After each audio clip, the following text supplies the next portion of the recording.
Alors, faut pas être trop long, je suis un peu long encore. François, ça va? Non, ça va encore. Faut que tu penses à tirer. Bon.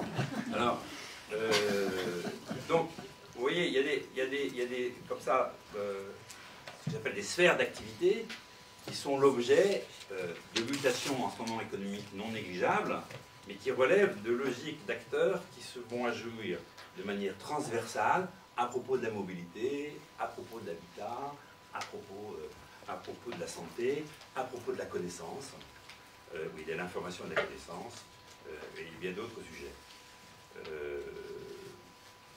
Quelquefois, ça se donne dans des formes très menues. Je vais vous donner juste un petit exemple pour que vous voyez un peu la question. Une agence d'urbanisme et d'aménagement qui s'appelle l'Union dans la région lilloise envisage un nouveau quartier, qui est un écoquartier, dans lequel la question d'une nouvelle mobilité se pose, mais bien entendu, pour que la forme de la mobilité change, encore faut-il du temps. Encore du temps. Et donc, les transports en commun, les différentes formes de mobilité ne sont pas complètement installées, et les habitants ont besoin de continuer à utiliser leur voiture. On ne veut pas imposer des choses. Donc, ils sont confrontés au problème suivant: comment bâtir, concevoir des bâtiments et un urbanisme qui, aujourd'hui, donne de la mobilité grâce à la voiture, avec demain une mobilité qui va prendre d'autres formes compte tenu du temps qui aura été nécessaire avec des installations de nouvelles formes de mobilité. Comment concevoir, en d'autres termes, des parkings qui dans 3 ans ne seront plus des parkings, et qui, comme industriel, va pouvoir gérer des parkings qui dans 2 ans, dans 3 ans ne seront plus des parkings. Question très empirique comme ça, question théorique extrêmement intéressante, politique extrêmement intéressante.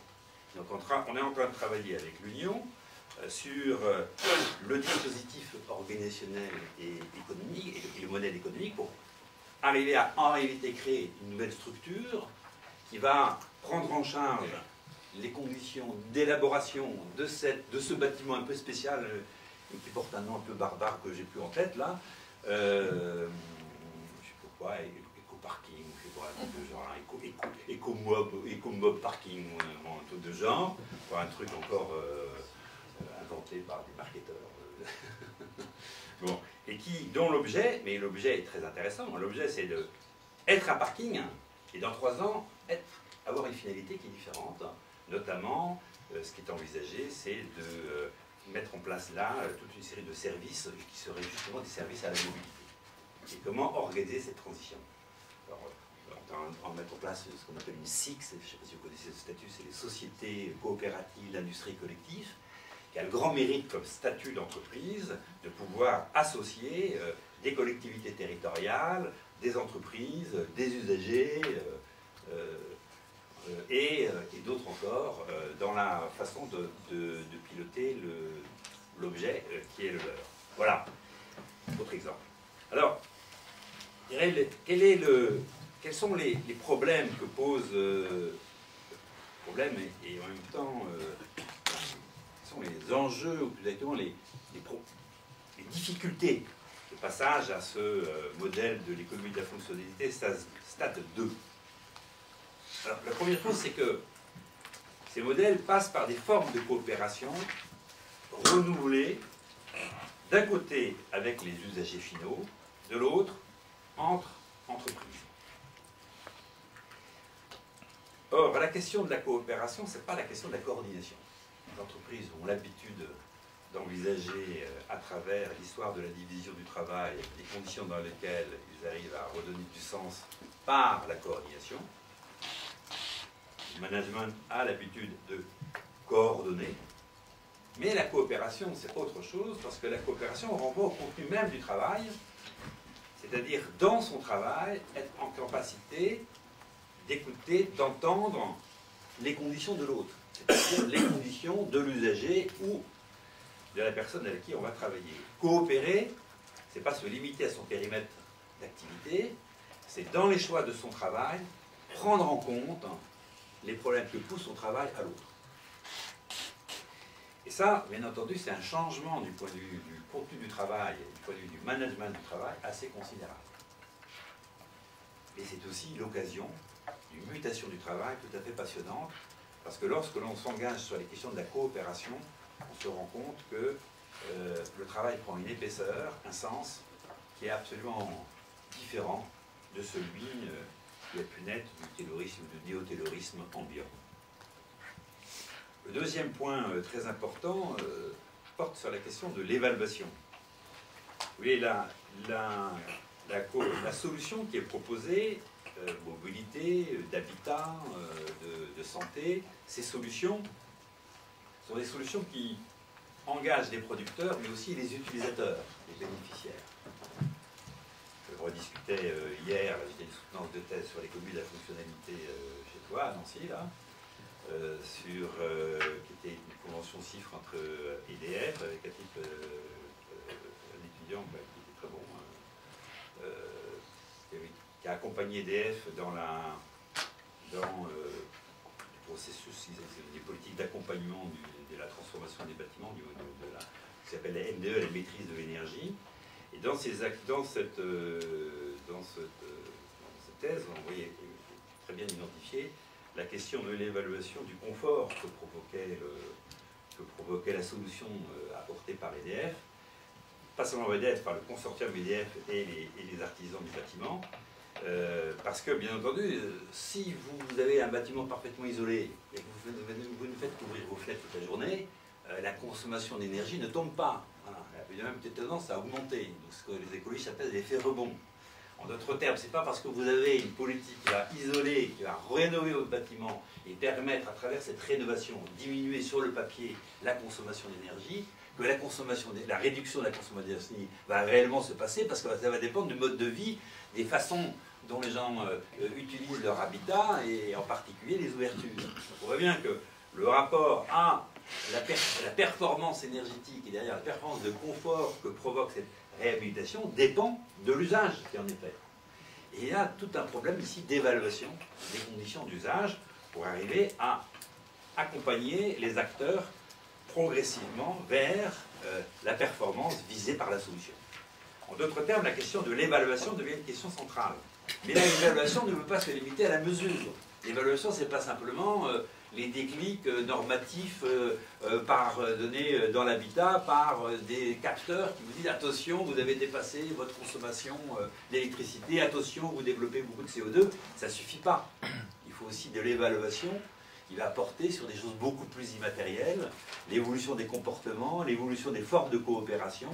Et cette évaluation, ce sont des dispositifs, des processus qui n'ont pas grand-chose à voir avec la mesure, mais qui ont à voir avec quelque chose qui releverait d'un nouveau dispositif institué et institutionnel qui puisse prendre en charge le rapport à l'évolution de cette coopération, c'est-à-dire évaluer les formes que prend la coopération. Ça m'invite à dire qui est la troisième un peu condition du développement de ce modèle, c'est que ce modèle, finalement, appelle la mise en place de nouveaux dispositifs institutionnels qui concernent le travail, qui concernent la coopération et qui concernent, finalement, la dynamique entrepreneuriale. Alors, ces nouveaux dispositifs institutionnels, je viens d'en parler d'un, c'est la question de l'évaluation. Mais bien entendu, cette évaluation, elle ne veut pas rester sans une évolution de la professionnalisation des salariés des entreprises participantes à la solution, c'est-à-dire du caractère professionnel de la coopération. Et ça demande de la mise en place de retours d'expérience, de retours entre pairs, de faire remonter l'expérience de l'usage vers l'entreprise et les services de conception. C'est donc ce dont je parlais à la dernière conférence, une inversion du système de l'innovation. À travers des formes de retour d'expérience, pouvoir s'appuyer sur l'expérience, on aurait dit ouvrière à l'époque, mais on va dire maintenant des salariés, dans l'activité, faire remonter cette expérience pour être en capacité de faire évoluer les formes de la coopération et donc de se professionnaliser.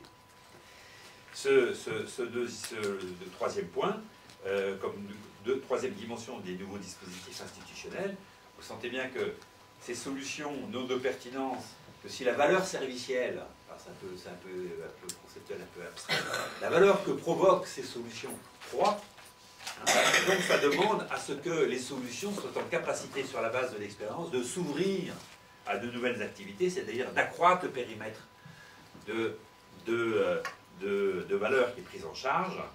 Et cette capacité d'accroître la valeur de la solution, la valeur d'usage de la solution, la valeur servicielle de cette solution, eh bien, ça passe par des nouveaux dispositifs d'innovation.